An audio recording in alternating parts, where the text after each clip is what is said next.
নমস্কার, আপনারা দেখছেন ক্যালকাটা নিউজ। জেলার কনভয় নিয়ে আমি বৃষ্টি রয়েছে আপনাদের সঙ্গে। প্রচারে বেরিয়ে বাধার মুখে অধীর চৌধুরী। কংগ্রেস ও তৃণমূল কর্মীদের হাতাহাতি বিশৃঙ্খলা। বহরমপুরের 19 নম্বর ওয়ার্ডে প্রচার অধীর চৌধুরীর, আর সেই প্রচারেই তৃণমূলের বাধা দেওয়ার অভিযোগ।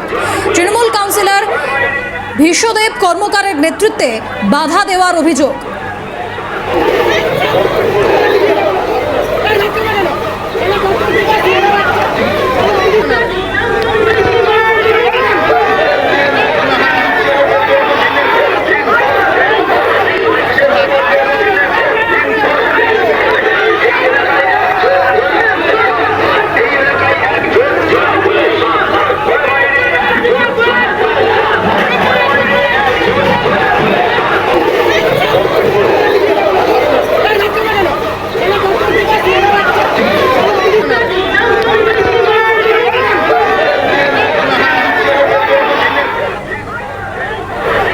এই ঘটনায় অধীর রঞ্জন চৌধুরী নিজে কি জানিয়েছেন শুনবো।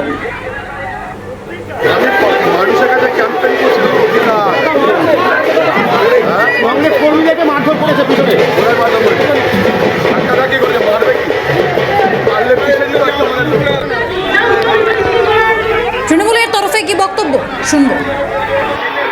সেরকম কিছু নয়, এটা আমাদের পাড়া, নিজেদের ওয়ার্ড। আমরা প্রতিদিন সকালেই একটা করে তৃণমূলের প্রচার, নির্বাচনী প্রচার বের করি। আজও বেরিয়েছিল।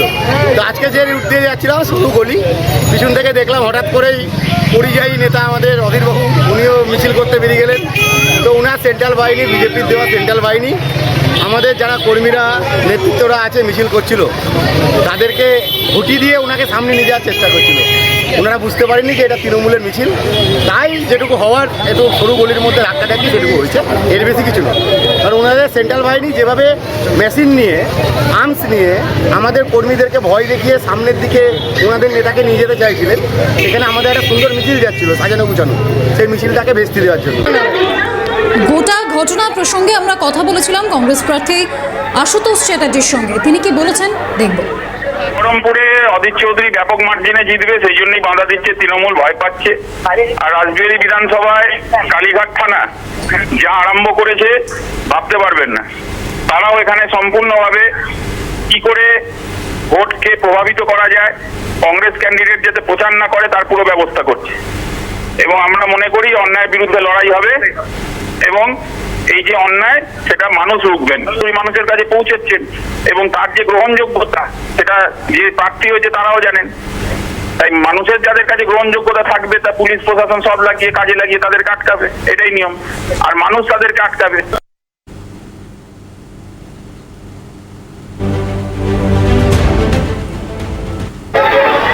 কংগ্রেস প্রার্থী অধীর রঞ্জন চৌধুরী তিনি প্রচারে বেরিয়েছিলেন, আর সেই সময় রীতিমতো সেই প্রচারে বাধা দেওয়ার অভিযোগ তৃণমূলের কর্মী সমর্থকদের বিরুদ্ধে। সেই ছবি একেবারে স্পষ্ট, হাতাহাতি বিশৃঙ্খলার মতো পরিস্থিতি তৈরি হয়।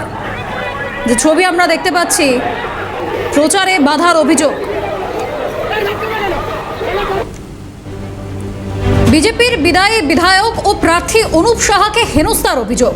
নিরাপত্তা রক্ষীদের সঙ্গে বচসা। দুবরাজপুরের লোবার ঝিরুলে অনুপ সাহাকে ঘিরে বিক্ষোভে স্থানীয়দের একাংশ। গ্রামে কি উন্নয়ন জানতে চান এলাকার মানুষজনের একাংশ। যদিও কিছুই হয়নি বলে এড়িয়ে গিয়েছেন প্রার্থী অনুপ সাহা।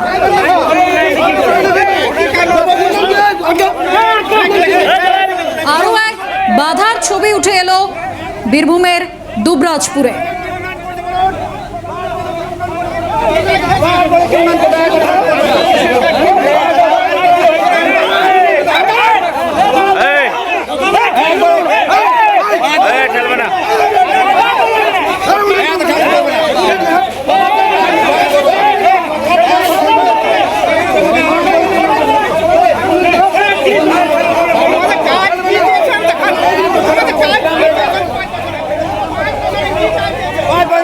প্রচার চলছে লোবা অঞ্চলে, আমরা প্রত্যেকটা জায়গায় যাচ্ছি।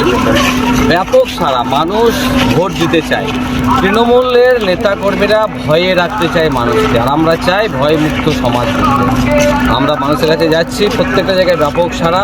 মানুষ 23 তারিখে একটাই চিহ্নে ভোট দেবে, পদ্ম ফুল। কি চেয়েছে, মানে ঝিরুলে কি হয়েছে? কোথাও কোনো কিছু হয়নি, সব জায়গায় একটাই আওয়াজ, পদ্মপুর। আপনাকে ঠেলাঠেলি কেন করা হয়েছে? কোনো জায়গাতেই কিছু হয়নি, ওনারা এসেছিলেন, আবার কথা বলেছেন, আবার চলেও গেছেন, ফোন নাম্বার নিয়ে গেছেন, আমার সাথে কথা বলেন। উন্নয়ন যে হয়নি বলছে, কি উন্নয়ন দেখতে? এটা তো তাদেরই দায়িত্ব ছিল, বাংলার মানুষ তো তৃণমূল কংগ্রেসকে রাজত্বে নিয়ে এসেছিল ক্ষমতায়, করতে পারেনি। আমাকে কোনো কাগজ দেয়নি, কাগজ দেবে বললো, যোগাযোগ রাখবে।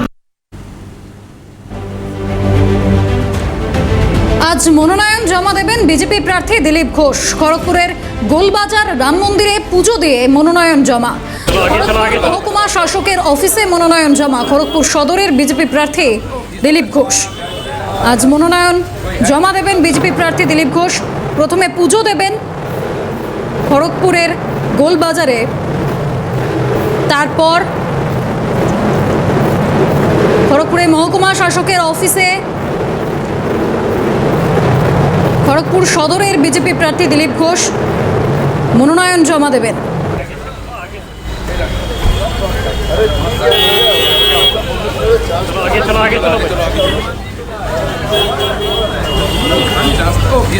মনোনয়ন জমা দেওয়া প্রসঙ্গে আমাদের সিএনএর প্রতিনিধিকে কি জানিয়েছেন বিজেপি প্রার্থী দিলীপ ঘোষ, শুনবো।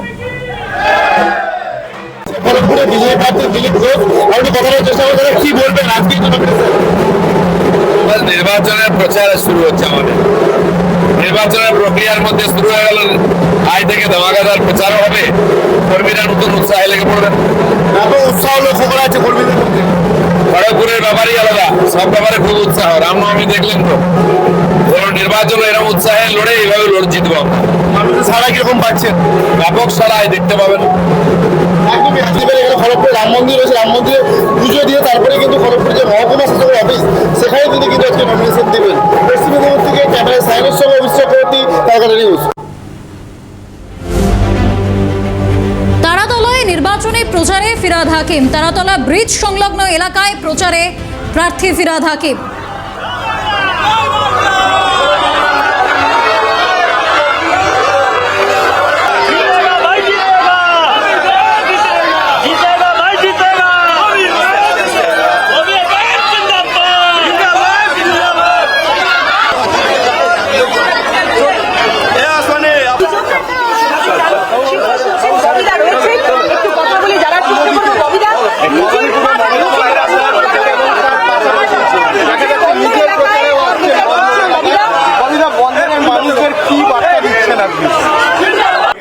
এইসব আমাদের কলকাতার খুব গরিব মানুষ, বিশেষ করে কোর্টের শ্রমিক, তারা এখানে থাকেন।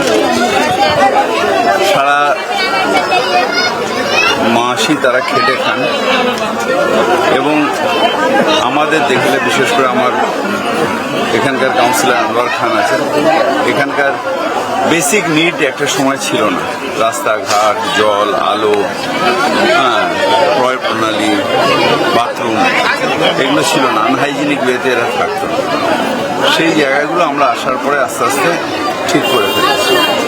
তাই মানুষের একটা আনন্দ আছে, মানুষের একটা উৎসাহ আছে, বিশেষ করে আমাদের দেখলে উৎসাহিত হয়। হ্যাঁ, সারা বছর থাকি, নতুন করে কি বলতে গেলে নমস্কার করছি। আমি তো বলছি না যে ভোট দিন আমাকে, আমি নমস্কার করছি। আপনি, আমরা গণতন্ত্র বলছে মানুষের পাশে যাও, মানুষের সাথে থাকো। মানুষ ঠিক করবে যে কে পাওয়া জিতবে, কে হারবে, সেটা মানুষ ঠিক করবে। তাই আমরা কোনো কারচুপির মধ্যে গিয়ে এসআইআর করে মানুষকে বাদ দিয়ে নয়, সব মানুষকে সাথে নিয়ে মানুষ যাতে ঠিক করে যে ভোট তাকে দেবে। কারণ গণতন্ত্রের মন্দির মসজিদ হচ্ছে। আশাবাদী আপনি? হ্যাঁ, 100%।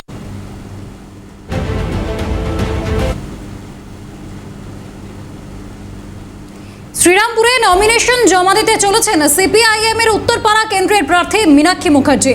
শ্রীরামপুর আরএমএস ময়দান থেকে শ্রীরামপুর কোর্টের উদ্দেশ্যে প্রচুর কর্মী সমর্থকদের সঙ্গে নিয়ে তিনি রওনা দিয়েছেন, সেই ছবি আমরা দেখতে পাচ্ছি। ইতিমধ্যেই নমিনেশন জমা দিতে চলেছেন মীনাক্ষী। শ্রীরামপুরের মনোনয়ন জমা দিতে চলেছেন সিপিআইএম এর প্রার্থী মীনাক্ষী মুখোপাধ্যায়, সেই ছবি আমরা দেখছি। সিপিআইএম এর আমাদের সঙ্গে সরাসরি রয়েছেন প্রতিনিধি সমিত সিনহা। সমিতের কাছ থেকে প্রথমে ছবিটা দেখতে চাইব।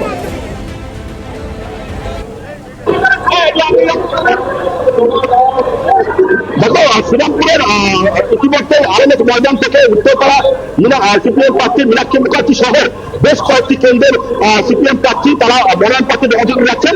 শ্রীরামপুর কোর্ট চত্বরে যে জমা শেষ হবে এবং যেখানে নমিনেশন ফাইল করবেন দেখতে পাচ্ছি মীনাক্ষী মুখার্জির সেই ছবি এবং তিনি হাতে আপনাদের ইতিমধ্যে জনসংযোগ করছেন এবং আরো বেশ কয়েকটি প্রার্থী চাকরি রয়েছেন। মীনাক্ষী মুখার্জি ইতিমধ্যে সেই প্রচারে বেরিয়েছেন, প্রচুর কর্মী সমর্থকের চাকরি রয়েছেন, কর্মী সমর্থকের রয়েছেন। কি বুঝছেন এবারে নমিনেশন ফাইল করতে পশ্চিমবঙ্গে বাঁচবে, তৃণমূল বিজেপি হারবে, মানুষ বামেদের সঙ্গে আছে। কল্যাণপুত্র উল্টো দিকে এনএলসি কর্তা, সেখানে মনে হচ্ছে আপনার লড়াইটা উত্তরপাড়ার কি হবে? বিগত 5টা বছরের জন্য তাহলে নিশ্চয়ই তারা জবাব দেবে, আর 12টা বছরের জন্য নিশ্চয়ই এনএসজি কমান্ডো জবাব দেবে। আপনার এর আগে আপনি ভোটে হয়েছেন, কিন্তু উত্তরপাড়া কেন্দ্রকে একটু অন্যরকম মনে হচ্ছে যেহেতু যে আপনি প্রচারে পেয়েছেন। পশ্চিমবঙ্গটাই লড়াইয়ের কঠিন ময়দান, আর সেই কঠিন ময়দানেই বাংলা দাঁড়িয়ে বুক চিতিয়ে লড়াই করছে মানুষকে বাঁচানোর জন্য।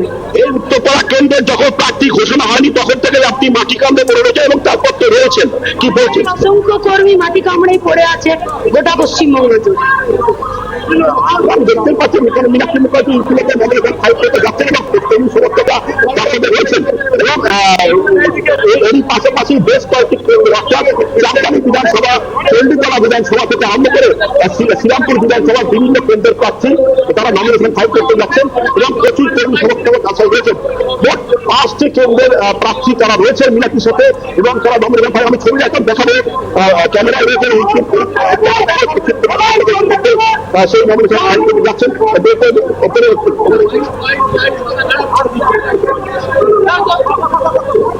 বেশ, ধন্যবাদ সমিত। আমাদের সঙ্গে সরাসরি ছিলেন প্রতিনিধি সমিত সিনহা।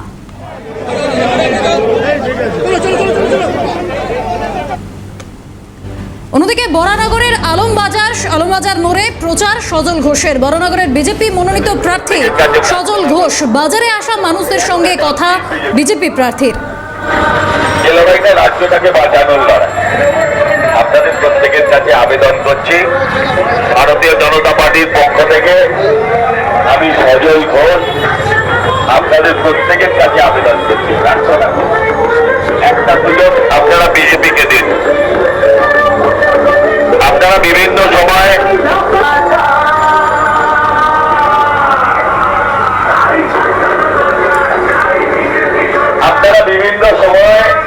বিভিন্ন দলকে ভোট দিয়েছেন, একটা চাল বুঝে বুঝে দিন, সবকো মৌকা মিলা হ্যায়।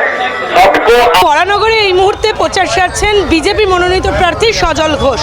সজল ঘোষের এমনিতেই তিনি কাউন্সিলর রয়েছেন কলকাতায় এবং তারই পরে এই বিধানসভায় বিজেপির পক্ষ থেকে তিনি লড়াই করছেন। তার উল্টো দিকে রয়েছেন সায়ন্তিকা বন্দ্যোপাধ্যায় এবং তৃণমূলের পক্ষ থেকে এবং সিপিএমের পক্ষ থেকে সায়নদীপ। আমি একটু সজলদার সাথে কথা বলবো।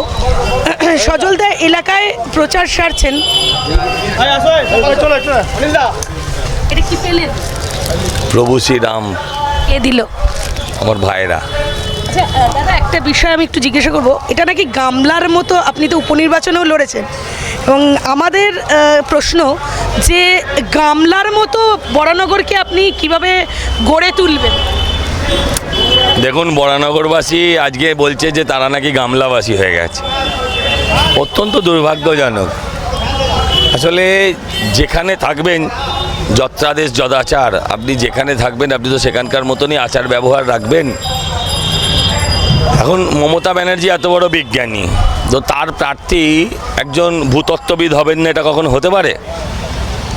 তো উনি হয়তো কোথাও ভূতত্ত্ববিদ্যা থেকে জানতে পেরেছেন, আমরা কেউ জানিনি।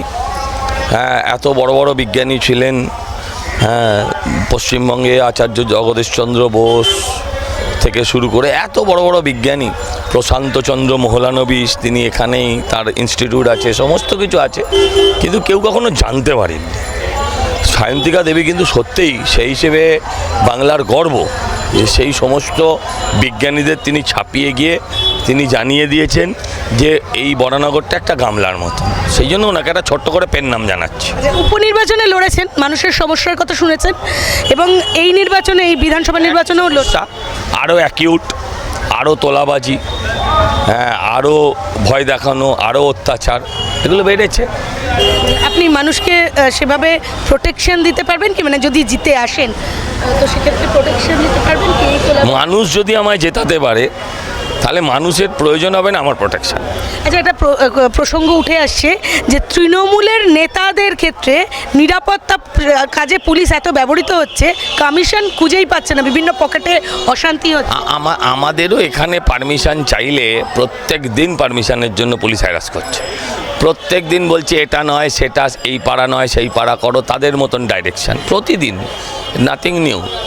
এখন আপনাকে ঠিক করে দিচ্ছে ওরা, অলমোস্ট তারা অফার দিচ্ছে, তারা অপশান দিচ্ছে, এটার বদলে এটা অ্যাপ্লাই, নৈতিক দল করবে আর গোলাপের পাপড়ি ছড়ানো থাকবে, এটা ভাবাটাই বোকা। বলছে নাম বাদ গিয়ে একদম দেখুন, একটি আমি পেয়েছি, এবং যাদেরও নাম তোলার জন্য আমাদের বিএলএরা যারা আছেন, বিএলএ 2 তারা সক্রিয়, তারা কাজ করছেন। এক বা দুটো ছাড়া আমি এর বেশি কিছু পাইনি। বাচ্চাগুলো আমায় চেনে, কিন্তু এরাও আজকে ঝান্ডাটাকে চিনেছে, এরাও আজকে ভাবছে যে এদের বাঁচতে গেলে পরিবর্তন দরকার। মনে হচ্ছে পরিবর্তন 100% অবশ্যই। নিজের জেতার ব্যাপারে একেবারে 100% বলছেন তিনি শিওর যে এই বরানগর এলাকা থেকে তিনি জিতবেন।